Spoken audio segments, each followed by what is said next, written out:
Prime Video has a recommendation problem. You open the app, the homepage is stacked with whatever they spent the most money making this month. Scroll down a bit, more originals. Scroll further, things you've already seen. And somewhere in the catalog, completely invisible, are incredible thrillers that are genuinely great, recently added and leaving soon, getting absolutely no help from the algorithm. I did the scrolling. 15 thrillers, all on Prime Video right now. Films that won Oscars, films that made careers, films that critics called masterpieces and audiences called the most unsettling things they'd ever watched, and that Prime's recommendation engine has apparently decided aren't worth surfacing. Number 1 on this list won Best Picture at the Academy Awards. It is one of the most important American films of the 20th century. 15 films, all hidden in plain sight. Let's go. Number 15. The Passenger. There's something about you. There's something fixable.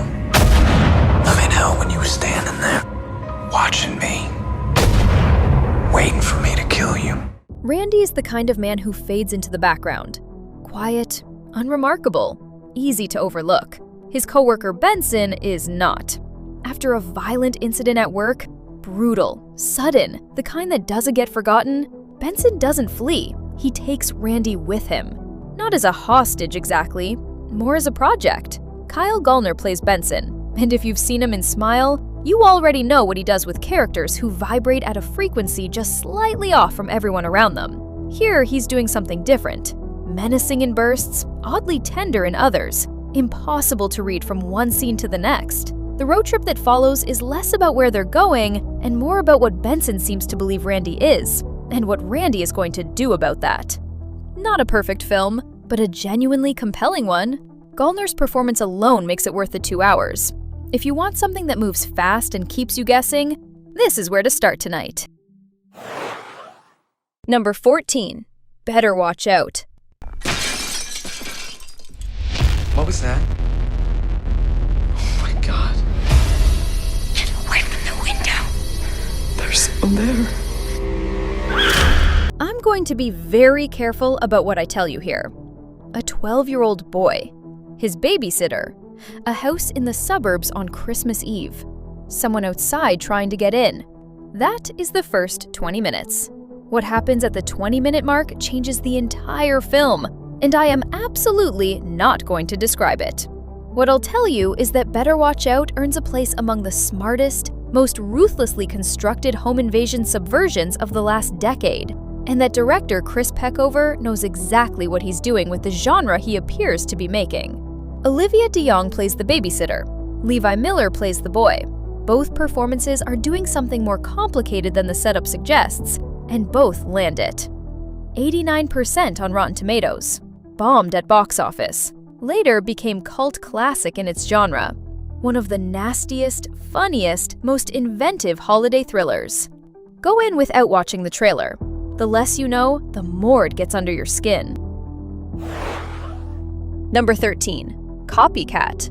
A criminal psychologist who hasn't left her apartment in a year, agoraphobic after a near-fatal attack, is drawn into a case involving a copycat killer who is systematically recreating the crimes of history's most notorious serial killers.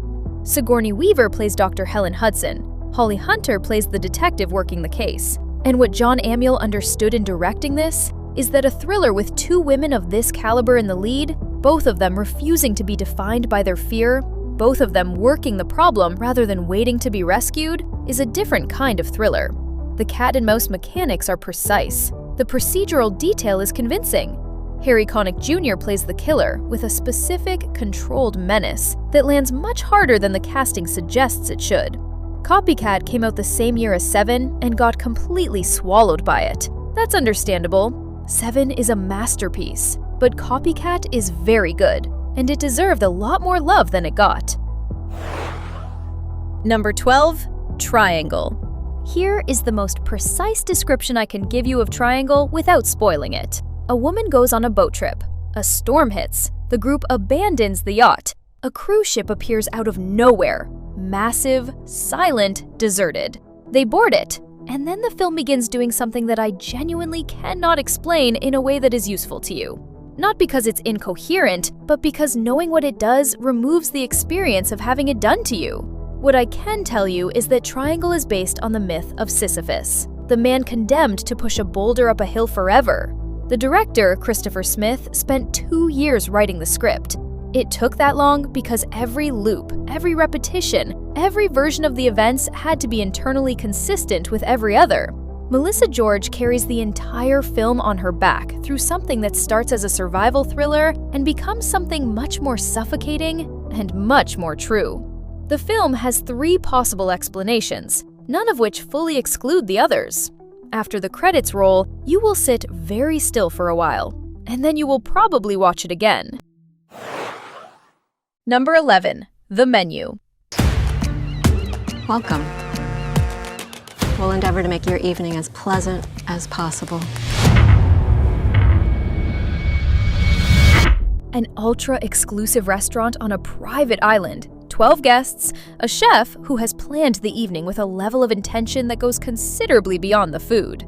Mark Mylod directed The Menu as a dark comedy that keeps getting darker and a thriller that keeps getting funnier, and somehow never tips too far in either direction. Ray Fiennes plays Slowick with a stillness that belongs in a different and much more frightening film than the one you think you're watching.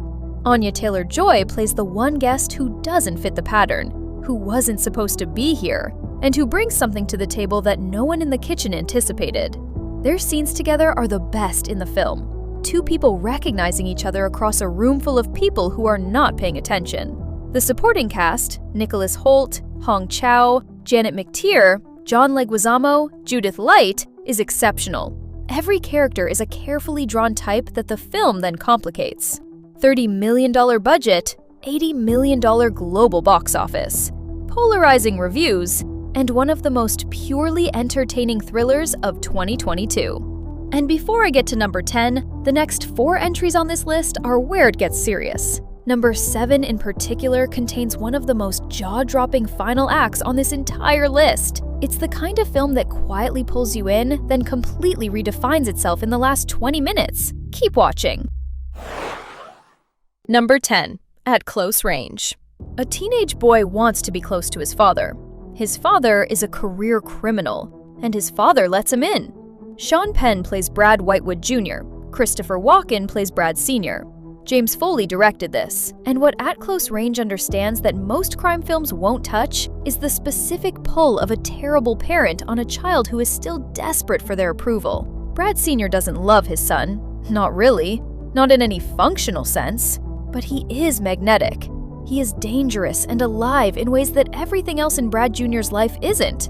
And watching Penn follow Walken into that world, watching him be used by the person he most wants to impress, is one of the most genuinely painful father-son dynamics in American cinema. Walken does something here that he has rarely been given credit for, because the performance is not showy.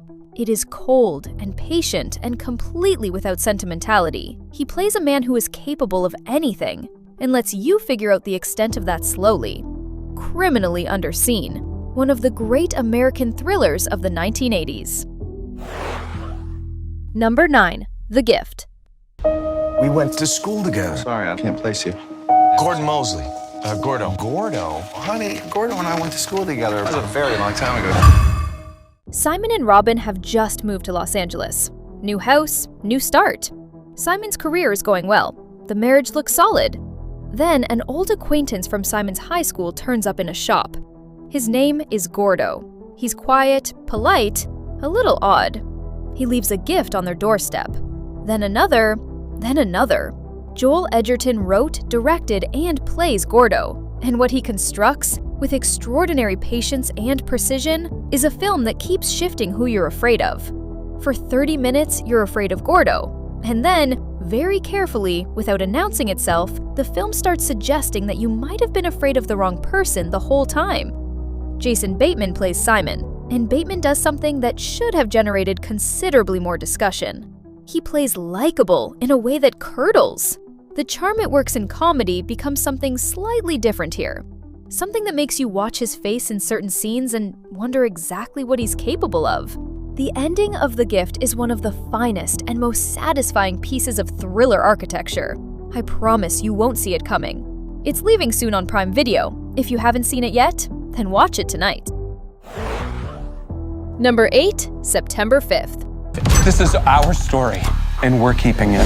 What do I tell the cameras? What do you mean? Can we show someone being shot on live television?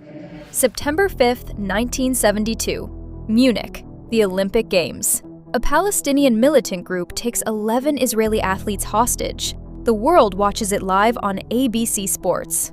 Tim Fellbaum directs September 5th not as a film about the hostage crisis, there are other films for that, but as a film about the television control room where the people covering it had to make decisions in real time that nobody had ever made before.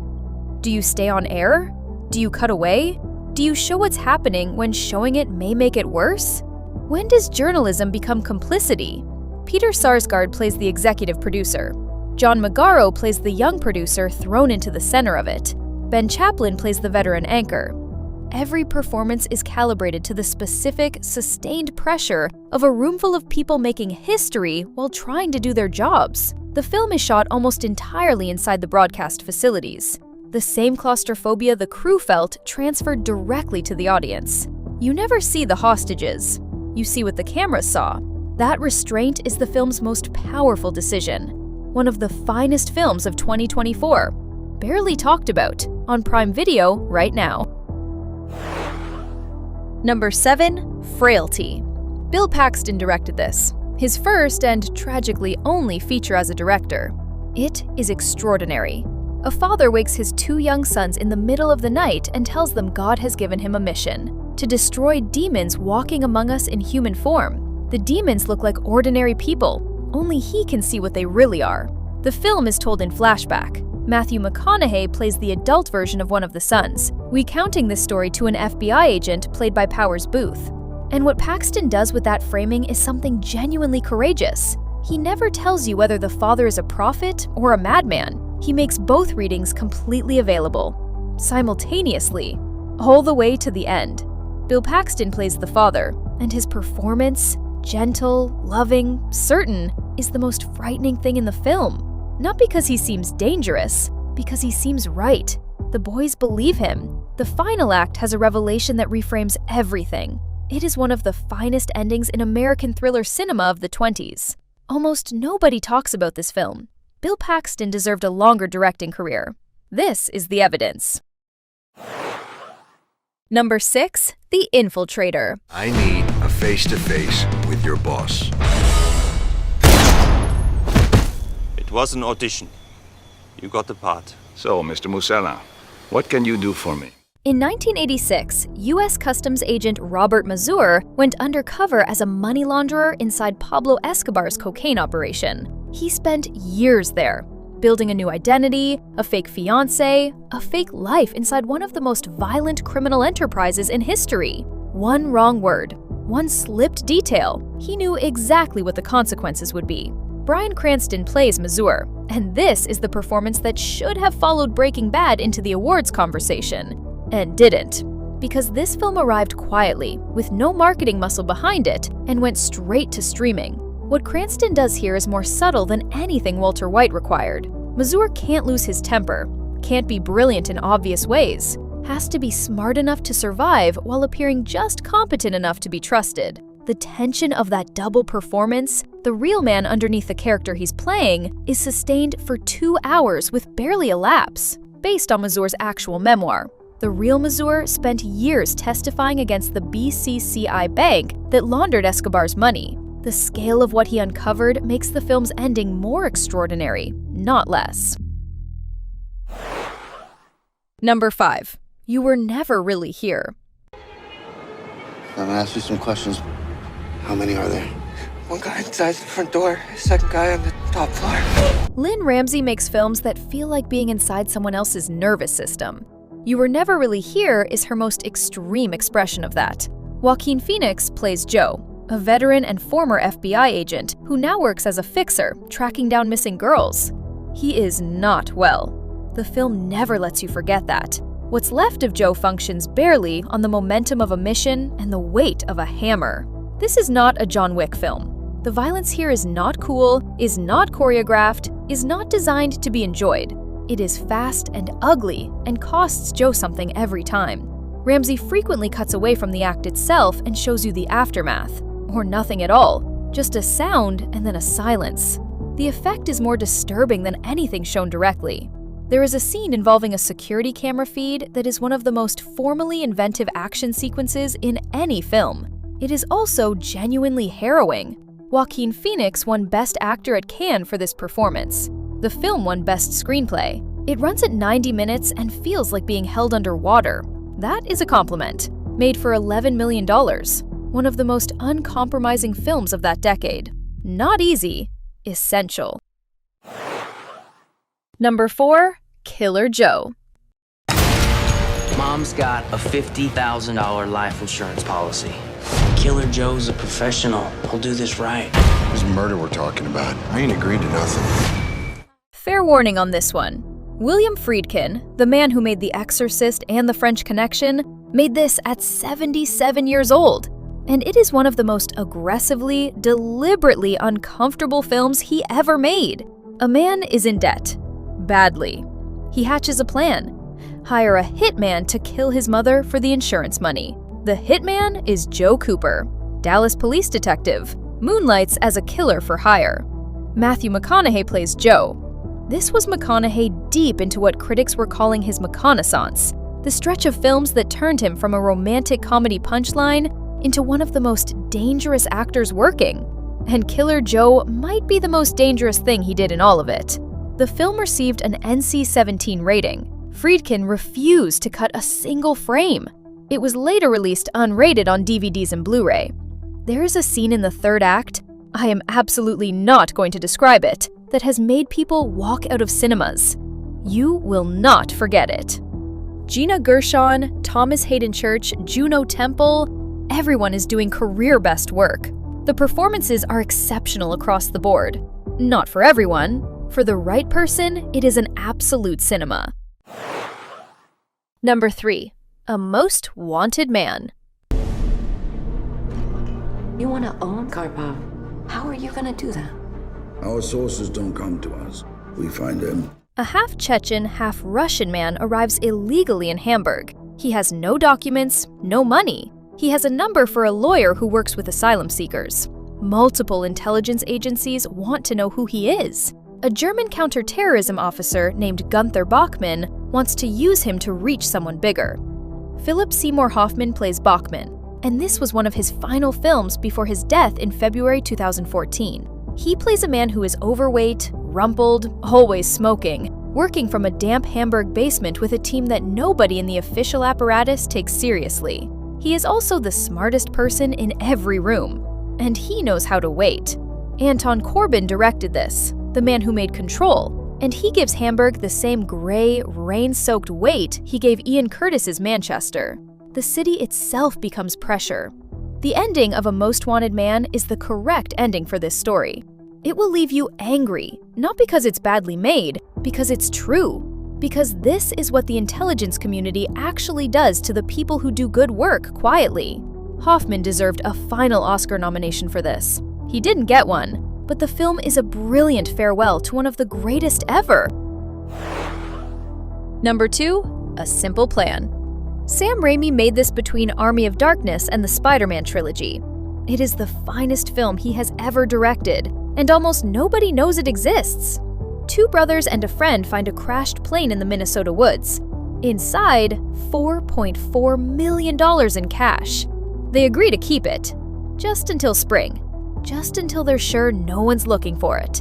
Then they'll split it 3 ways, and no one will ever know. That's the plan. It is not a simple plan. Bill Paxton plays Hank, the reasonable one, the careful one, the one with the most to lose. Billy Bob Thornton plays his brother Jacob, slower, warmer, more exposed, in a performance that earned him an Oscar nomination and that is, quietly, the most heartbreaking thing in the film. Bridget Fonda plays Hank's wife, who hears about the money and immediately begins asking the right questions. Scott B. Smith adapted his own novel, and what he and Raimi do together is follow the logic of the premise with complete ruthlessness. Every decision Hank makes is the logical response to the decision before it. Every compromise leads to the next one, and by the time the film ends, you understand exactly how an ordinary man becomes capable of extraordinary things. And you cannot point to the single moment it went wrong, because there wasn't one. The snow, the silence, the Coen brothers comparison is inevitable and accurate. This is one of the finest American crime films of the 90s, and that's why it earns a second spot on our list. Number 1. In the Heat of the Night. A black man is waiting for a train at a station in Sparta, Mississippi. The year is 1967. A prominent white man has been murdered in town. The local police arrest him on sight. His name is Virgil Tibbs. He is a homicide detective from Philadelphia, and he is, by significant measure, the most qualified person in the entire county to solve this murder. Sidney Poitier plays Tibbs. Rod Steiger plays Police Chief Gillespie, the man who arrested him, who doesn't want his help, who is going to accept it anyway because the pressure to solve this case is greater than his prejudice. 1968.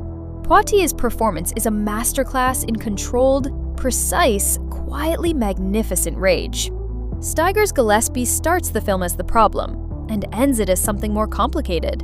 The arc is small, it feels enormous. The Criterion Collection preserves this film. It was selected for the National Film Registry as culturally, historically, and aesthetically significant, and Prime Video buries it on page 7. That is why this list exists.